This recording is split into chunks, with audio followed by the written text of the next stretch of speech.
Siamese fighting fish, and there are Siamese fighting men, both gaudy and spectacular exponents of their art.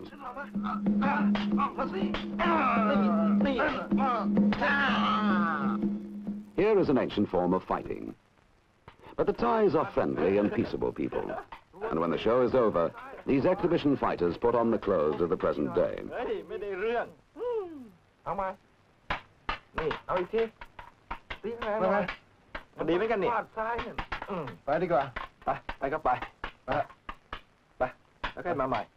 Traditional displays like this make a bridge with the past.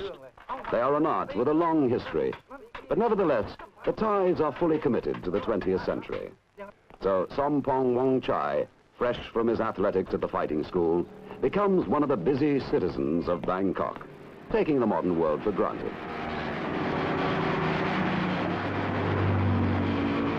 The city is no picturesque survival of a bygone age. Thailand is one of the nations of the East which has assimilated the technology of the present day. The car, the telephone, the poster and the jet plane are part of Thai life.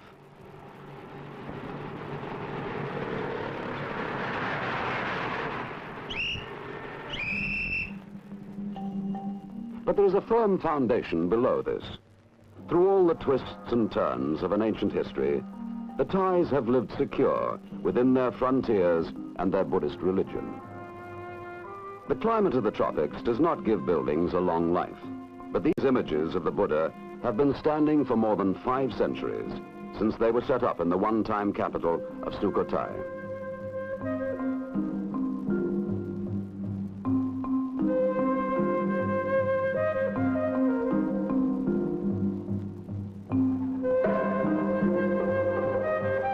Earlier still were the Kulms, who built the stone monuments of Pi Mai. Here were libraries, temples, palaces, all carved and decorated in the 12th century of our era.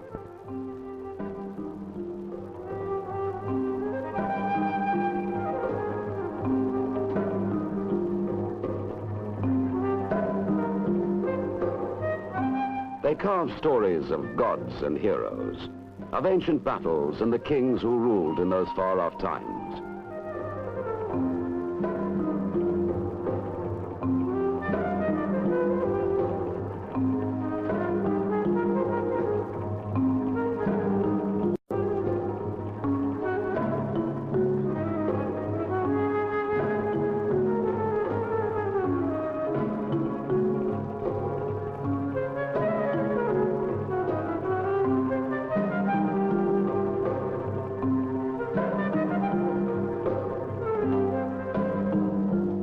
Buddhism is one of the world's great religions and plays a leading part in the life of the whole Thai nation, public and private.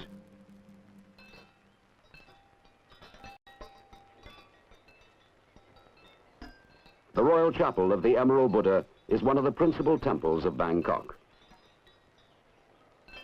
There is a lavishness of form and color which is wholly Thai. Everywhere there is gold, gilded roofs and figures, fluttering gold leaf of 1,000 pious offerings. For the Buddhist leaves a flake of gold as a mark of respect to a holy spot or image.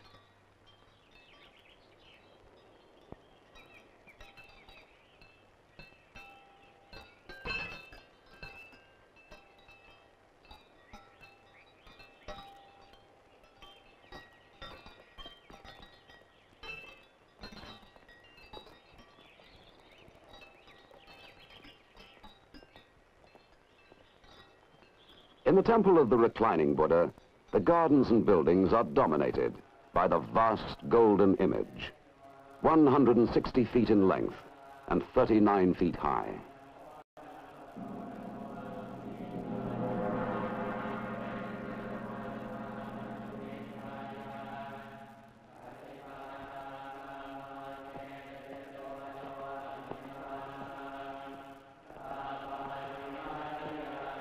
People come here to offer their prayers and seal them with a lighted taper or a square of gold leaf.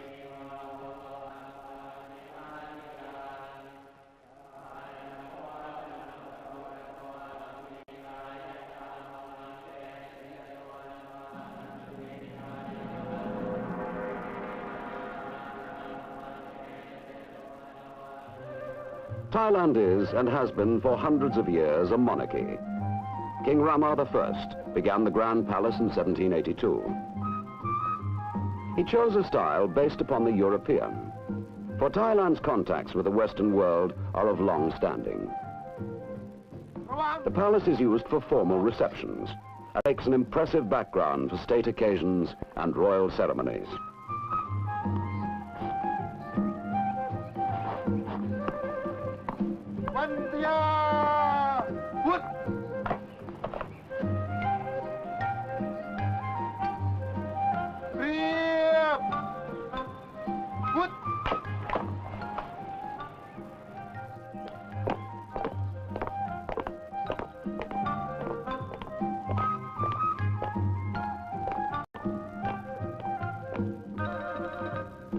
Many of these ceremonies revolve round the religious year. Its climax is the royal procession down the Chao Phraya River to the Temple of the Dawn, Wat Arun. The immense royal barges are brought out once a year for this occasion.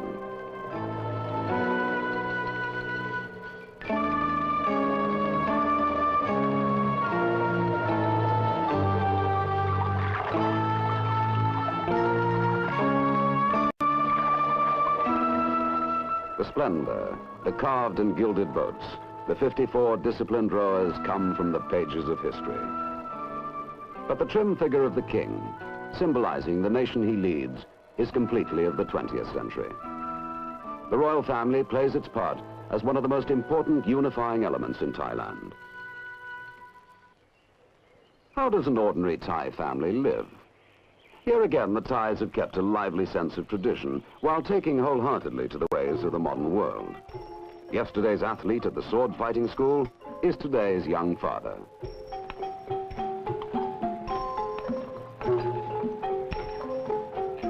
Sompong Wongchai sits down to a quick breakfast before he leaves for work in the city, and the children go off to school. It is a pattern familiar around the world, though here the day starts with rice and pickles.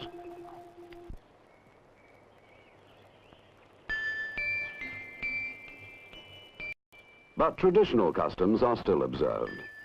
Family occasions, like little Dwang Ta's birthday, must be given a good start by offering food to one of the city's monks.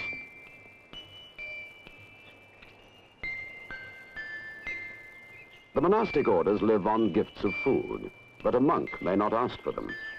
He must be invited to the door, where the whole family can acquire merit by sharing in a present of rice and fruit and some flowers, which the welcome receiver can take back to his monastery. ตักบาตรร่วมกับพ่อนะ นี่ดูยืนนิ่งๆสิดูพี่กับ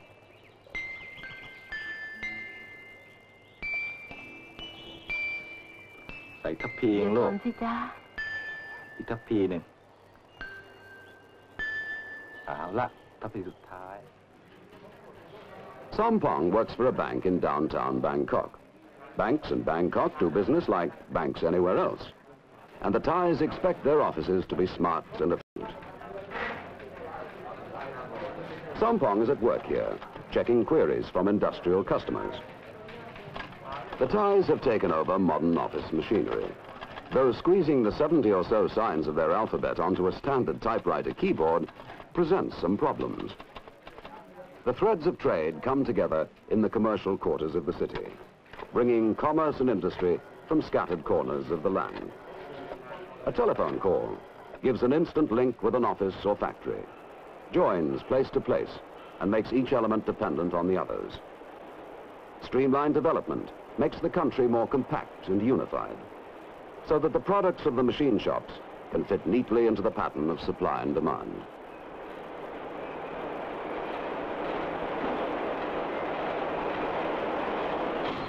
The traffic which rolls on the roads runs on tires, so there's a factory in Bangkok to make them.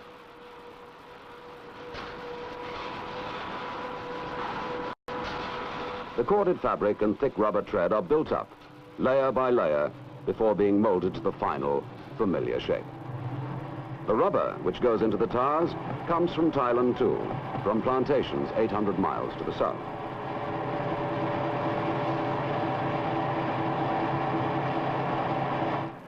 The more industry is developed, the more horsepower is needed at its elbow. In the hills of the northwest, the Pumipon Dam rises in a concrete cliff 505 feet high. This is one of Thailand's key projects, one of the biggest dams in the world.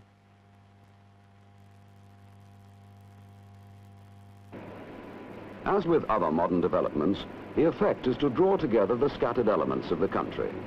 For the turbines generate electric power, which can be carried to 37 provinces.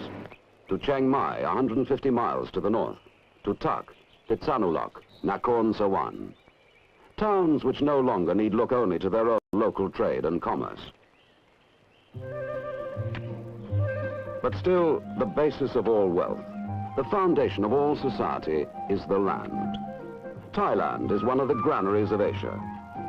The paddy fields have traditionally supplied the staple food for the country, as well as grain for export. But the push to modernization has brought new crops. On the upland plains, which are too dry for rice, crops of corn and sorghum are being raised for cattle feed. A few years ago, Thailand produced little corn. Now, they are one of the largest producers in the world.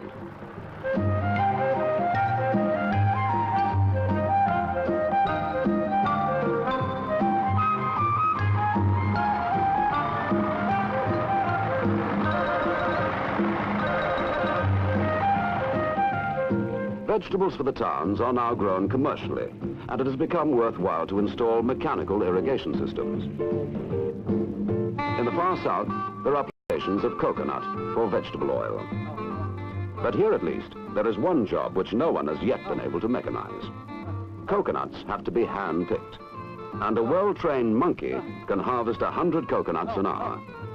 Besides, no machine yet exists which can tell a ripe coconut from an unripe one.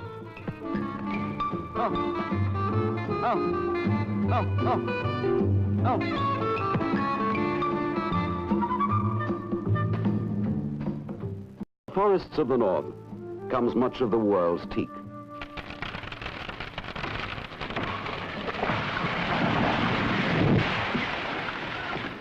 Valuable hardwoods need careful felling. And here again, an elephant can pick its way through the standing timber where no tractor could go, and is still unbeatable for hauling a 20-foot log.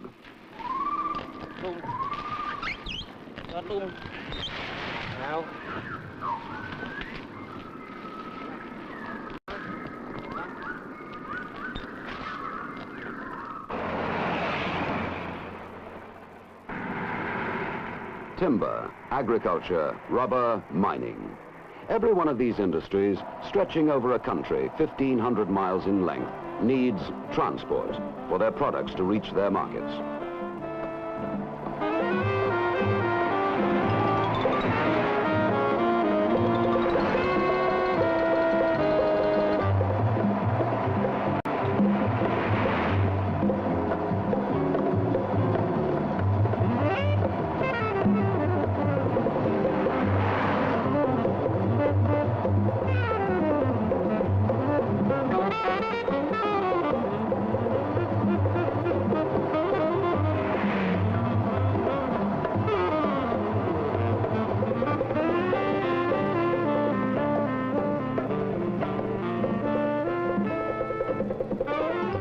Modern highways are one more way in which the far corners of the country have been brought closer to one another. All this is mirrored in the papers and figures of the capital's commercial houses, where the day's work gives a solid unity to these different enterprises.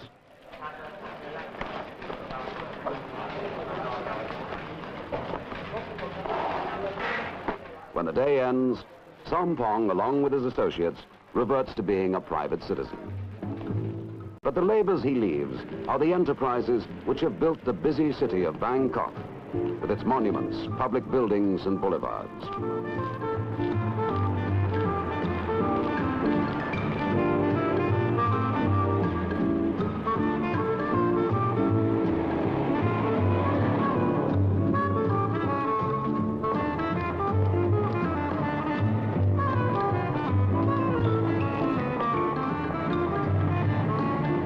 And here is another way in which modern technology has bridged the country.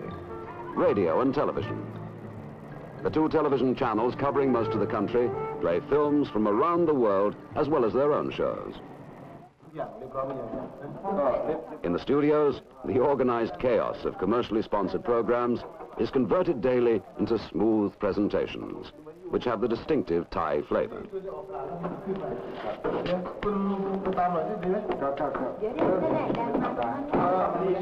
ดนตรีเริ่มครับในเฟรมนะครับ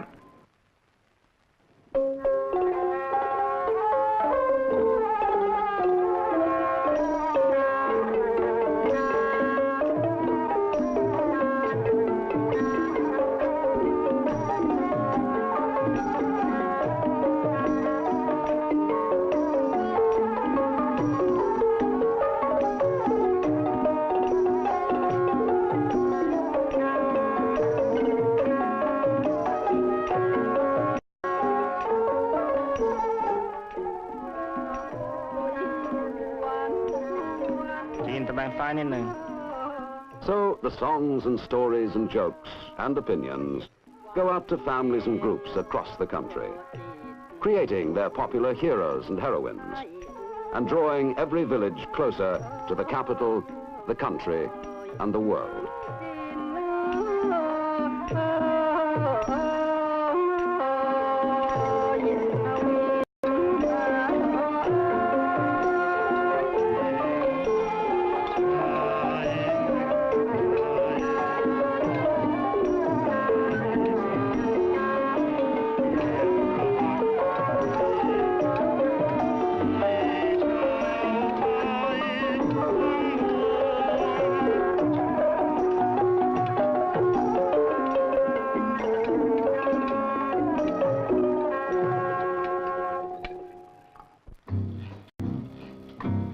Part of the atmosphere of Thailand comes from the arts and crafts it has always practiced, making objects not only for use, but for admiration and enjoyment.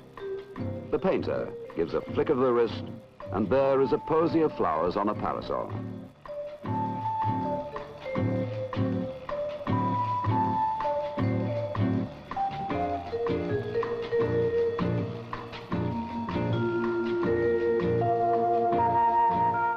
The potter cuts his designs on plates and bowls, decorates them with fantastic shapes from the world of folklore and mythology.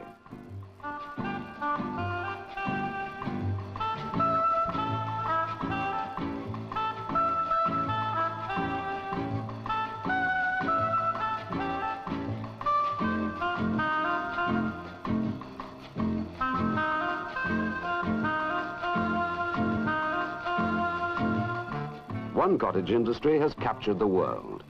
Thai silk has spread like a rainbow across it. And yet, its beginning in a basket of silkworms munching mulberry leaves seems unlikely enough. The worms, they're caterpillars really, are bred in the villages and kept in flat round baskets until they make their cocoons.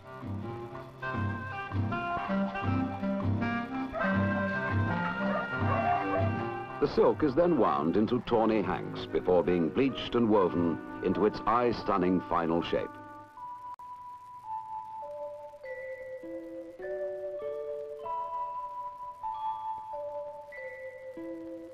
Of course, the silk itself is only a raw material. It has to be made up.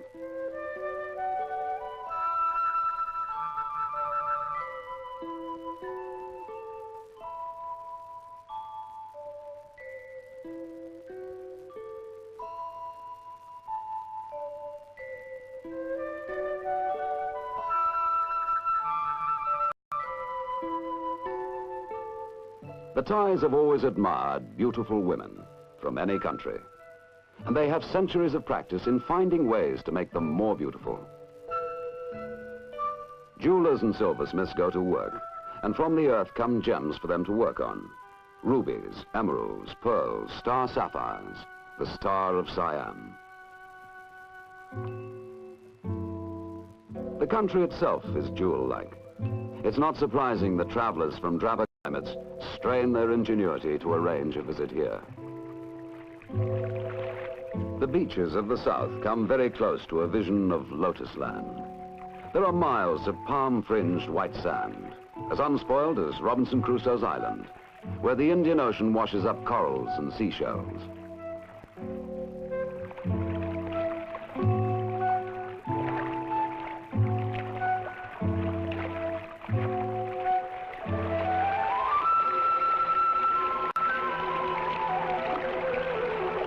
In the north, the mountain streams tumble through little paradises of bamboo groves.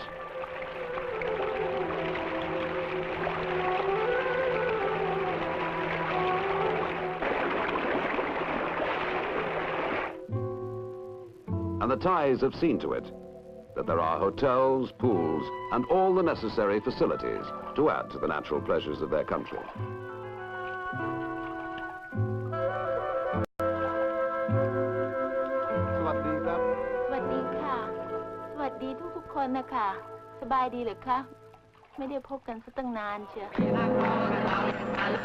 Seeing parades and displays of many kinds, among crowds scattered over the ground like bright-colored confetti.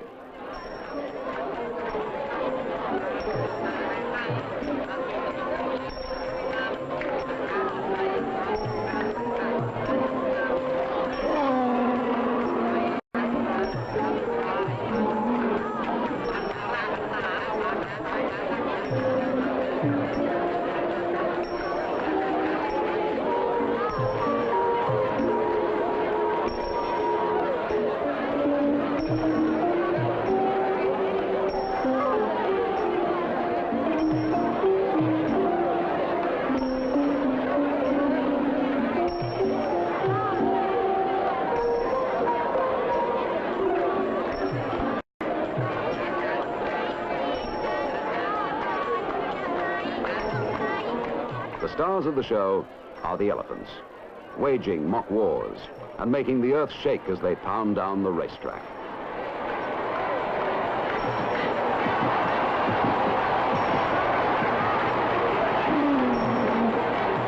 Some teams are even prepared to challenge an elephant to a tug of war, though it takes a good many heavily built young men to make something like an even contest.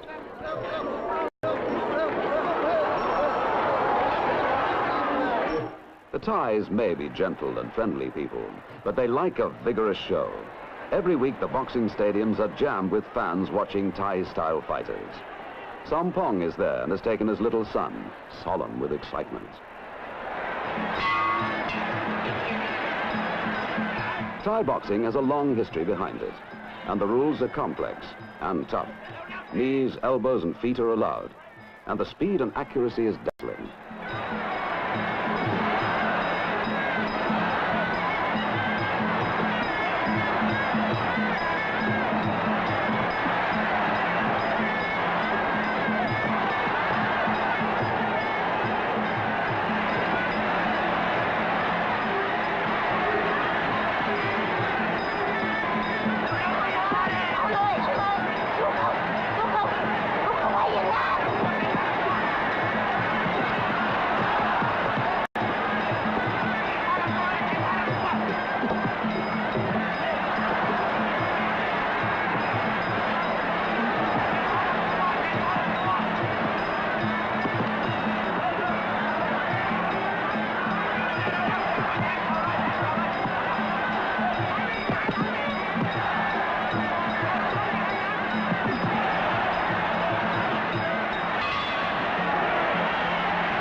So a day ends, but color and movement still sparkle in the streets at night.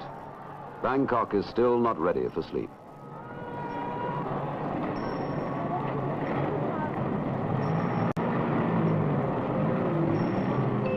Once a year, the lights are brought to earth in the festival of Loy Krathong, a celebration in which the whole country joins under the autumn moon. People are perhaps more aware than ever before of the links that join the nation. Lighted floats are set on lakes, rivers, and canals. They carry with them the cares of the last year and the hopes for a new one.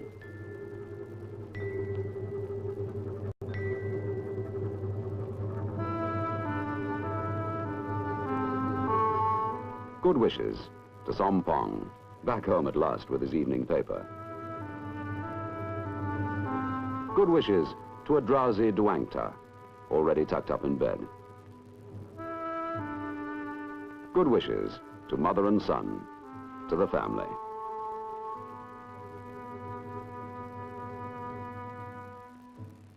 Good wishes carried by the light of Loy Krathong, from neighbor to neighbor, through every corner of the land of the Thais.